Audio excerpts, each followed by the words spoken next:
nti Waiswa ne Kato olunaku olw'omukaaga balina meeting mu kyalo ewaabwe oba kitegeera kakati Kato apangisa emmotoka special eyo wish UBG bina lukaaga nnya R eyo eyabaleetedde obuzibu agipangisa ya special si y'omu ku bo oba kitegeera kati bwamala ogipangisa bagenda mu kyalo nani ne Kato ne Waiswa oyo Dennis omukulu abadde musajja mpagiruwagannyo saidi eyo kati mu lugendo lwabwe batuuka ku mafuta Waiswa afune simu ya Nup banusifa ababadde mu convoy bavudde ku mukolo guli gwe tugaye bavudde ku mbaga eya meya wa municipality eri yeyiganga olwobolekedde jukira nti convoy tijja kutambula etya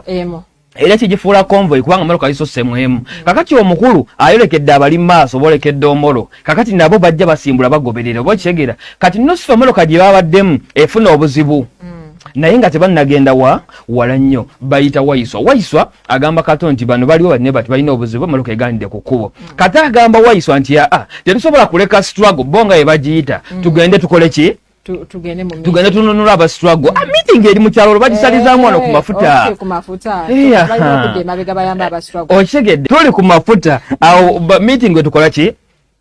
we tugisalizaamu naye nti tugende tununula abali ku struggle batuuka ku kkubo ng'emmotoka y'abanusifa tekyayinza kweyongerayo okubeera mu convoy igenda mu maaso olw'obuzibu yakoze ki bagamba nti tukozese eno gye tulina gye tuzze naye wano tukole ki tweyongereyo tulumbe convoy tugende ebisigadde tunaabiraba kakati Waiswa agamba banne nti naye bulaza Kato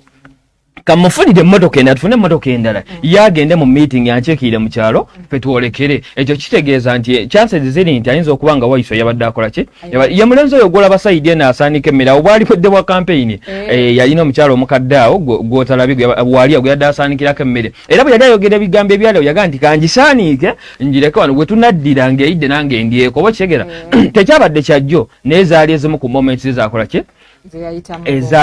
ezabadde alina mu budde obwo kati bakwata emmotoka boolekera convoy